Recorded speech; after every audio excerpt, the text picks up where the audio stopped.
Tai ką, sveiki gyvi. Šiandien pabandysiu papasakoti apie antikorozinės dangas, šiuo atveju antikorozinės ertmių dangas, arba liaudyje vadinamas ertmių vaškas, ML danga, antikoroziniai vaškai, dinitrolių vaškas, kiti vartoja, nors tai tik tai gamintojo pavadinimas. Dažniausiai ML dangos ir panašiai būna skirstomos į, kaip pavadikim, paprastesnio naudojimo ir sudėtingesnio naudojimo. Papasakosiu pagrindinius aplikacinius skirtumus ir techninės savybės, į ką reikėtų atkreipti.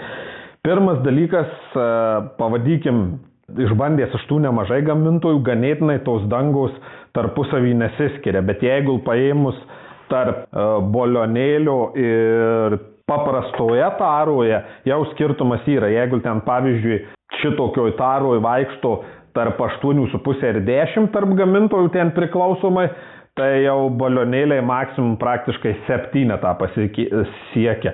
Ką iš bolionėlių geriausiai esu bandęs, tai man atrodo Valvolaino ganėtinai tiršta kaip bolionėlių, iš tikrųjų keista, turbūt bene geriausias vaškas, kurį bandęs. Ir man atrodo, gali būti su vario užpildais, tiksliai neatsimenu, bet ganėtinai brangus bolionėlis. Tai va, video pradžioje iš karto noriu pasakyti, jeigu jūs ten esat 1-2 mašinas darot per metus arba savo darot ir nenorit, kad nepasitikit kitais žmonėm, jums be nepatikimiausias būdas yra bolionėliai. Aišku, su atitinkamu įdirbiu ir darbu, nes vis tiek, kaip tai sako, tokį vašką jisai tik tai, 7 maksimum bolionėliai gali, o šitokios vadangos jau jos nuo 8. Tai esminis dalykas, papasakosiu pliusus ir minusus. Esminės vaškui arba ertmių dangai skirstomos savybės, tai yra takumas, gebėjimas įstumti drėgmę ir trečia savybė senėjimas. Takumas tai yra savybė, pavyzdžiui, vieną dangą užputė ir jinai plius minus toj vietoj lieka, nejuda. Kita, pavyzdžiui, danga, ir tai dažniau su bolionėliais būna, nes jie skystesni, užpurški vienur, o jis atsiduria kitur. Ir kartais tai yra labai gerai, nes jeigu tu nepasieki kažkur, įpurškiai jisai nutekės į tam tikrą vietą ir galimai ją apsaugos. Bet jis ištekės iš tos vietos, kur purškiama, tai labai reikia tai įsivertyti. Antras dalykas. Kokia savybė tai vadinamas senėjimas. Senėjimas tai yra plius minus vaškas užpūstas, jis išlaiko eilę metų tą pačią konsistenciją, jis turi tokį mikroninį lipnumą, lankstumą, elastingumą ir panašiai. Da gali prie jo dulkiais lipti ir panašiai. Susenusi ML danga labai dažnai atrodo kaip sudžiūvusi, suskildusi žemė ir labai dažnai užkabinus jinai tiesiog atsilupa, atsipylina nuo užpurkšto paviršiaus. Tai rodo jau pirmas ženklas, kad danga susenus. Nors yra triukų, kad labai stipriai pakaitini, jinai vėl suminkštėja, įsileidžia, vėl biskį pateka. Bet čia jau yra išties manipulacija, nėra visiškai jinai bloga, bet dažniausiai mano rekomendacija būna, jeigu šitaip darai, darant paviršiaus pakartot dangos. Tai ir trečia savybė drėgmės įstūmimas, tai reiškia, danga kai teka arba yra išpurškiama, jeigu po ją lieka drėgmė, jinai turi gebėti ją išmesti į viršų arba nustumt lauk tekėdama. Tai pavyzdžiui, geriausiai šitą funkciją atlieka tarui, nes jinai matyti tirštesnė ir jinai turi daugiau jėgos. Čia nesikį esu matęs, kai viduj sparne stovi vandens lašiukas ir iš bolionėlio išpurkštas vaškas tiesiog apteka tą lašą, nepajėgia jį pasistumti į šoną ir kažkur nustumti toliau pašalyti arba išsimest ant viršaus savės. Tai va tokios pagrindiniai savybės. Tai tiem, kas dirba nedaug arba nori savo, toks dalykas geras, bet pagrindinis jo minusas, kad dažniausiai yra brangesnis, kiekis mažesnis, savybės šiek tiek prastesnis. Zondai kaip taisykliai prastesni, pats paprasčiausias, bet iš dalies biskį lengviausiai kontroliuoti, tai yra plasmasinis su tokio užrauktų galų ir skylėm padarytos. Tačiau esminė problema, kad jis nepurškia 90 kampų, jei reikia, jis purškia tokiu 45 laipsnių kampu į priekį. Antra problema, bolionėlį nėra toks slėgis ir tokia jėga, kad smarkiai išpūst. su tam tikra įranga tu gali manipuliuoti, jeigu langa didesnė, vienu traukimu, kad tas visas purškimas pasiektų visas sieneles. Su šituo dažniausiai reikia daug kartų kartot, nes jeigu didesnė ertmė, einant vienu kraštu, pasidengs koks trečdalis tos ertmės, likusi ertmė bus nepadengta. Taip pat dažnai zondo ilgiai, bet zondo ilgi eina susihaltūryt. Ne plasmasiniu atveju perkat su metaliniu angaliu. Su metaliniu angaliu dažniausiai būna 90 laipsnių kampo pūtimas ir nusiperkat langų apiplovimo žarnelėms sujungtą glutes, pasišildot, susijungiat iš kelių, pasidarot arba dvigubą arba trigubą. Tai įmanoma padaryti.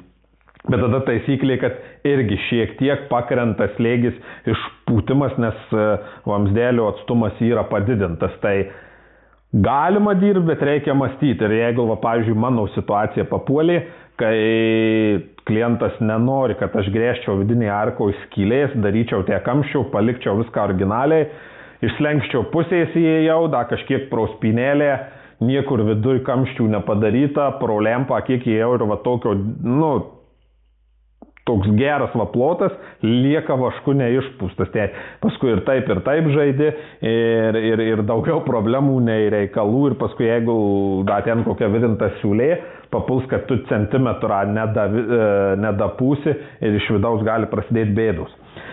Dirbant pusėjo profesionalui jau per metus turint kokius 4-5 darbus ar antikorozinius arba kėbulo darbus, kuriem reikalinga papildoma antikorozija, dažnai rekomenduodavau šitą, bet šiai dienai pasakysiu, šitą dalyką perkant labai turit būti atidus. Štai antras mano nupirktas, aišku, aš jau jį gal metus naudoju, bet naudoju kaip Gravitexo ginklą, bet kaip ML dangų ginklo aš jau nenaudoju. Esminė problema. Prieš 8 metus turėtas ginklas be jokių problemų galėjau tokio tipo žarniukės, čia jau prie jo esantį žarniukiai pajungti, pasidvigubinės, net pasitrigubinės buvau ir naudojau be problemų. Kol neužlūžo šitas slėgio reguliavimo vožtuvas ir subiro tas ginklas.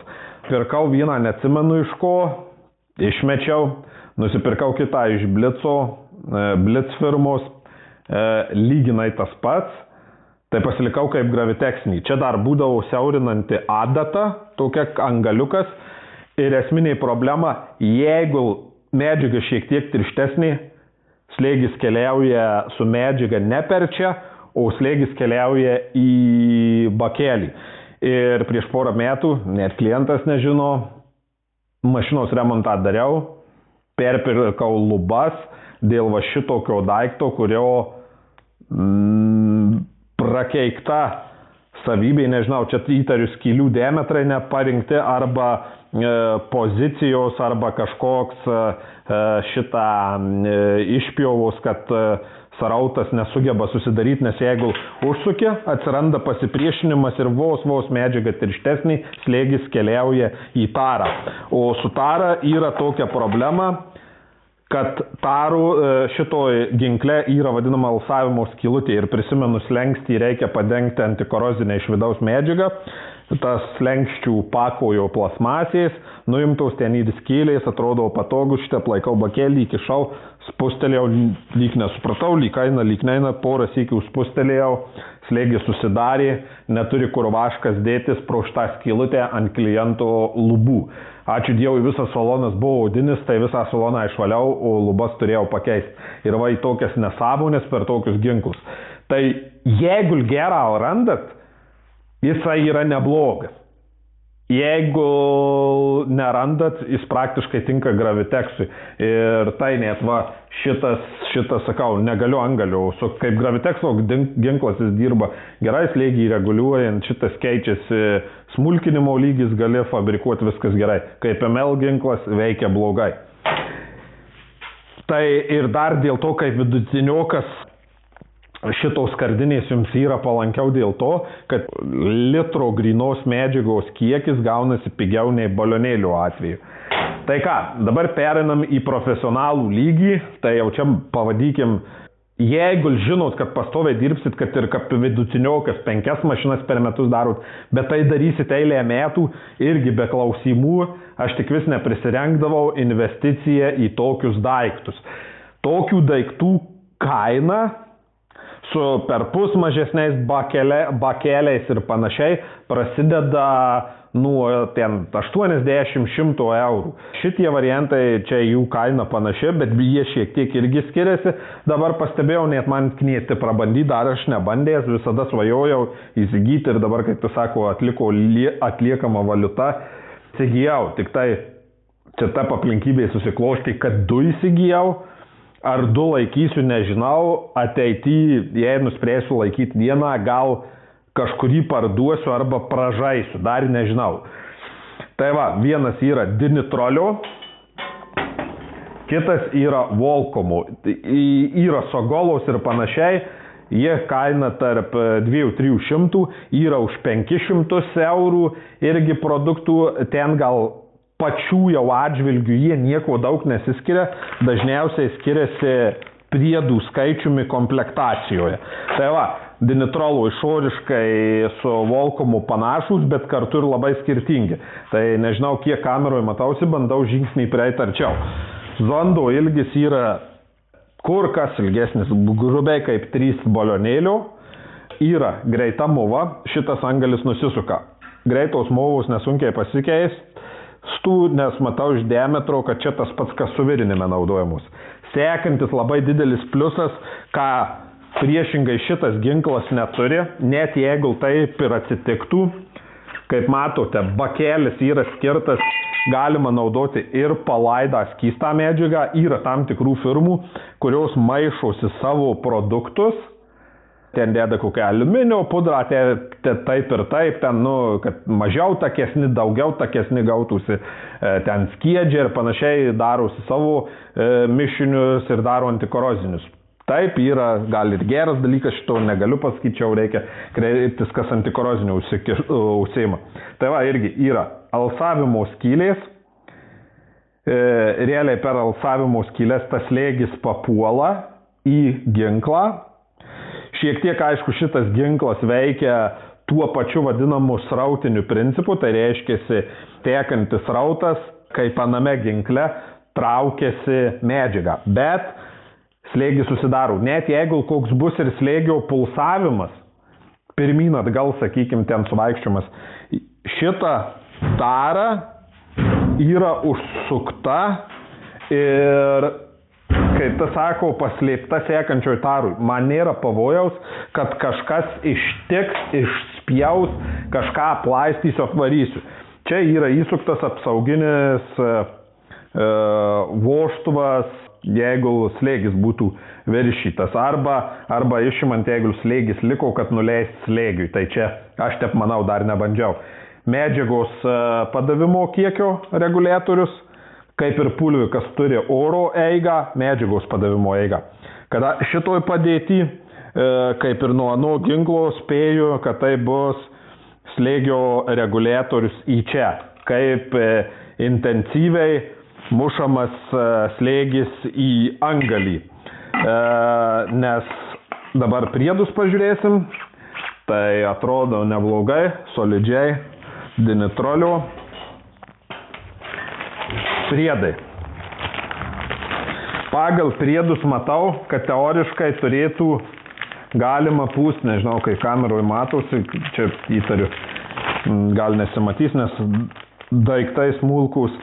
Yra tiesaus pūtimo angalis, tiesaus platus per movą, tai reiškia į šitą įsistatyti, tiesiog tiesus kaip Gravitekso, tai reiškia gali vašką ar kažką tiesiogiai, jeigu nereikalingas zondas, tiesiog pūst. Ant vieno zondo gale sriegi su tarpinukė, taip, sriegi su tarpinukė, viso 1, 2, 3, 4, 5 angaliai. Vienas angalis 90 laipsnių kampu pūsti srautui, kitas, kaip ir to plasmasinio, 45 laipsnių kampu tokį daugiau į priekį ir su rankenėlė sriegis įsisukamas pro landžeronų kamščius, atsidarai pripūti į skylės visom kryptiniam pūtimui. 5 antgaliai, atrodo solidžiai, neblogai, dinitrolio ginklas. Daug neanalizavau, sekantis pas mane atsidūrė Volkomo. Ir pats ginklas tikrai mane nustebino, reiks pasidomėti, dar nebandžiau. Turi pagrindinį slėgio reguliatorių ir turi slėgio reguliavimą į cisterną. Visas principas būtų toks pats. Jo, toks pats, kaip matom.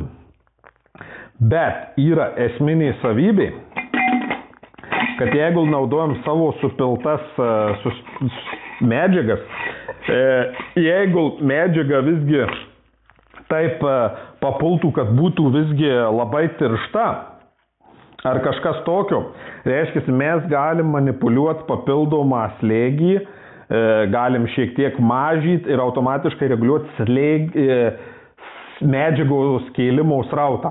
Bendras slėgis, medžiagos kėlimo slėgis. Tai galima manipuliuoti dar tai. Medžiagos kiekis, gaidukas irgi taip pat 2 padėčių, oras, medžiaga. Oras, medžiaga. Jo, tai čia va turim kaip ir pulverizatorių. Čia irgi galvojau slėgis, bet dabar supratau, nežinau kaip angalį matysis, aplink adatą yra 2 skylutės. Tai reiškia, rodo, kad šitas ginklas pagal idėją turi šluotos reguliavimą. Reiškia, gali būti iš taško biskį platesnė kažkokį reguliavimą. Tai nenustepčiau, kad šitas Volkomas yra pažangesnis ir geresnis ne tik meldangom, bet kokiem Gravitexam arba Raptor tipo dangom, jeigu čia tikrai šluotos reguliavimas, dar netestavau, nežinau.